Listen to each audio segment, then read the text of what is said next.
As the summer of 1997 drifted into autumn, Rushden Diamonds prepared for only their second season in the Vauxhall Conference. The 96-97 campaign had been a turbulent one. The club, newly promoted to the conference after taking the Beezer Homes League by storm, struggled to compete against the non-league's elite. There was a change of manager, with former England international Brian Talbot taking the reins from Roger Ashby in March, and the Diamonds finished 12th in their inaugural Vauxhall Conference season. But the first three games of the 97-98 campaign left Rushden pointless and goalless. But things could only get better against Hensford. This is Dennison on the left. O'Connor, 1-0. Well, he was left well open there. And, well, I think one of the floodlights is... and they've all gone out. Well, 1-0 down. Maybe this is planned. Not for 1 minute suggesting that, but floodlight failure at the Diamonds here. To kill this one in.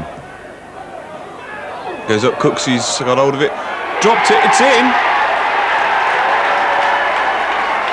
Well, and the referee's giving it. I can't help thinking that Cooksey was fouled here. He had the ball in his hand, he had control of it. And somehow...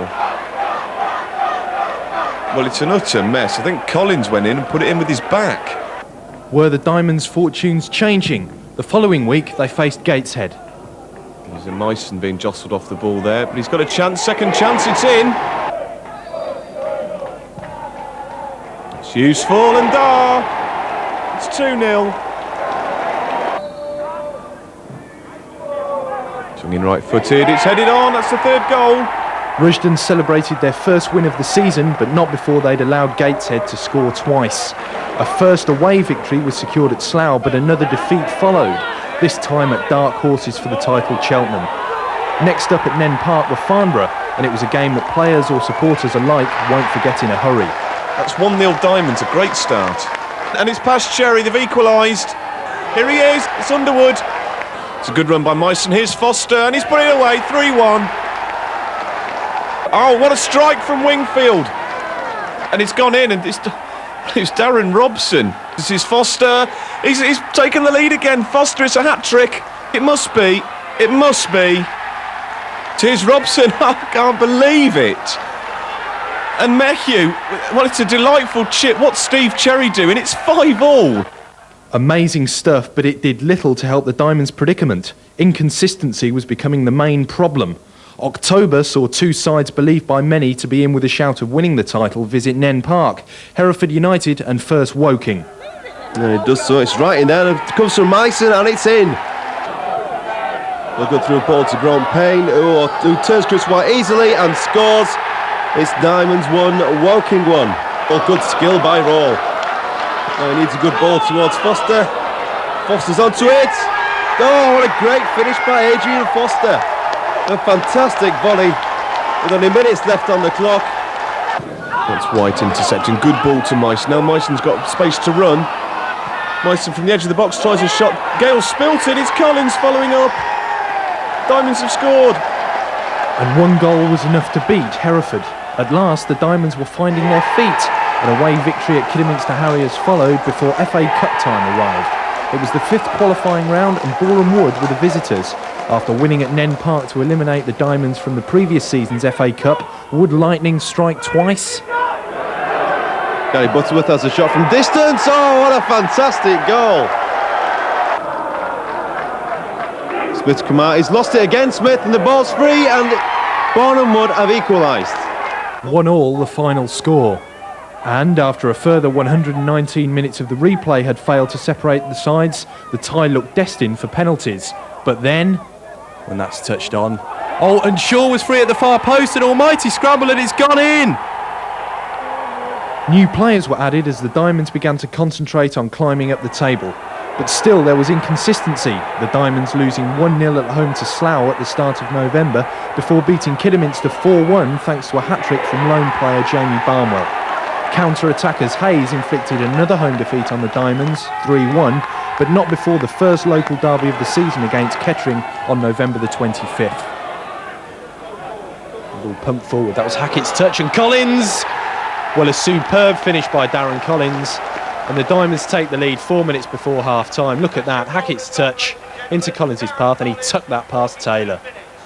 This is how things stood at the end of November, with Brian Talbot's side slowly and surely climbing up the conference table. They were now a form side, and by mid-December were scoring goals like this. Boxing Day saw the FA Cup giant killers Stevenage Borough visit Nen Park. And the Diamonds manager is actually dishing out the Rushden away strip to Stevenage players. They're all changing. Well, a most extraordinary event. Oh, and Collins has got away there, and West's in the middle. What can the Diamonds do here? Colin West, yes! 1-0. And Capone's found himself in a lot of space. And is this two? It is! Played for and won for in December then, a run that made the Vauxhall Conference table look like this, and the Diamonds entered 1998 with fresh hope that they could make an impression at the top, but not before they got their campaign for FA Trophy glory off and running against Farnborough. And like in the league match between the two sides, there were goals galore. The Diamonds fell behind twice before this happened.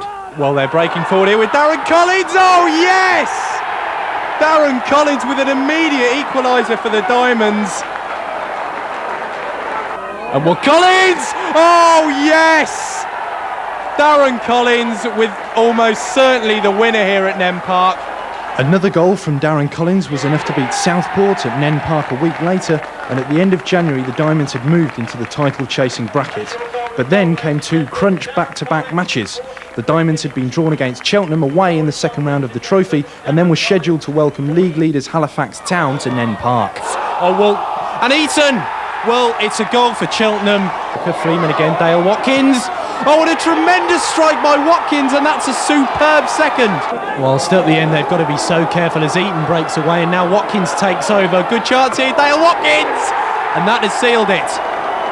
Well, they're pressing forward, and this is Darren Collins, and they might get a consolation here, and they have. The last distraction now out of the way, Brian Talbot's side were all set to try and peg back Halifax's seemingly unassailable advantage. But no one could have predicted what was about to happen. Oh, and Darren Collins is through here, and the Diamonds have scored in the first minute.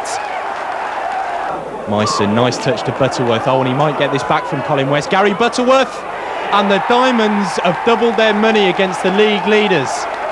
That's John Hampshire turning nicely. Oh, a good effort, that's against the bar, but Darren Collins will make it 3 here. What can he do here? Good ball in by Kenny Crammon and Paul Underwood. And it's turning into a rout. Unthinkable a month into the season, the Diamonds now sensed a real opportunity to claw at Halifax's lead and even challenge the Yorkshiremen for that elusive prize of a place in the Football League. But having thrashed the team at the top 1 week, the Diamonds suffered a 2-1 defeat at Rock Bottom Gateshead 7 days later. Next up, though, was the return local derby with Kettering at Rockingham Road. And now the Diamonds have got options here. Crammon's ball in left-footed, and that's Myson! And that's 1-0 to Rushden. Smith with a fairly hefty kick then, and that's touched on by Collins. Oh well, there's a chance here for Paul Underwood, and that's 2-0 to Rushden.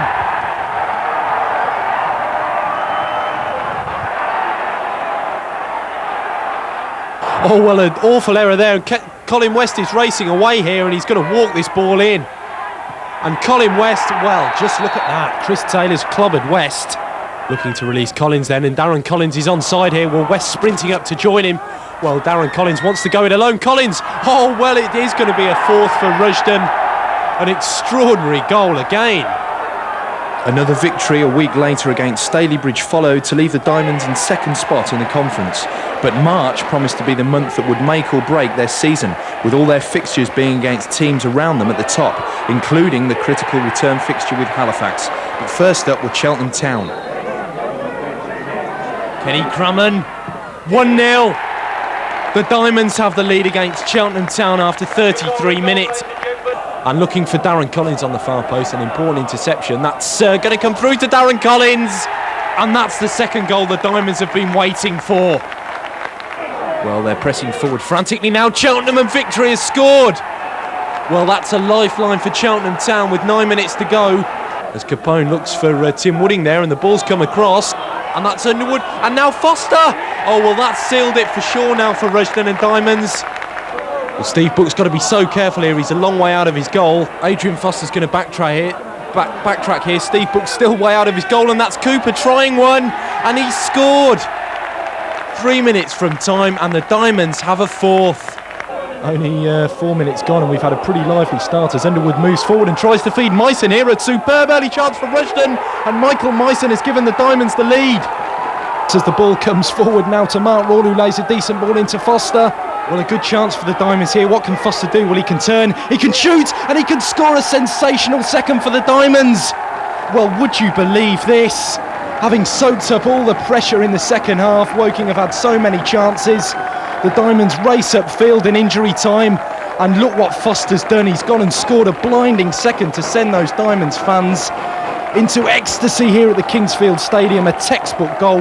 Rawls ball into Foster, who took that in his stride, and look at that for an unerring finish past Lawrence Batty. Now it was time for the big one. In the 24 Vauxhall Conference matches since the start of October, Rushden had won 18 and lost only 6, but all that would count for nothing if they stumbled at the Shay. And that ball's through to Jamie Patterson, and this could well be 2-0, and it is. Well, that is such a significant goal. Defeat for the Diamonds gave Halifax a 13-point lead in the championship race and a clear run to the title. When the Diamonds surrendered a 3-goal lead at home to Morecambe a week later, their title chances evaporated for good. Rushden's first draw in the league since September. Defeats against relegation-haunted Telford United and League Town followed before Yeovil Town visited Nen Park. Kenny Crammon, plenty of opportunities for the Diamonds here. That's Collins, and that's 1-0. Well, this is Meehue breaking away now. Al James Hannigan's lost him, and Meehue with a delightful effort. Well, the ball's going to be nodded on here, and in plenty of space is Ben Smith, and that's a goal for Yeovil.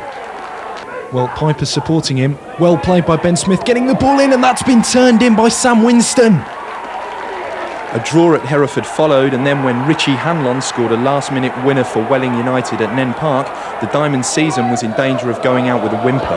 But they had one more chance to round off the season in style with Telford United, the guests.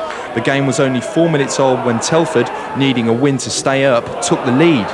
Oh, well, there's a great chance here, and that is Murphy, and that's 1-0 to Telford. Crammon's throw, White's touch. Well, that's off the bar, and Collins. Darren Collins with his 28th goal of the season. Good chance for Telford here, and it might come across to Palmer, but Palmer again, and Murphy, and that's 2-1 for Telford. Wooding's corner, and West, and the Diamonds equalise for the second time. Disaster for Telford United, but delight for Rushden and Diamonds. Now Capone breaking for the Diamonds, and inside is Collins here. Oh, he's turned and he's managed to set up Cooper, and that's a penalty. Well, would you believe the drama here at Nen Park on the last day of the season? Collins, and that is his second. A superb penalty, so well taken by Darren Collins.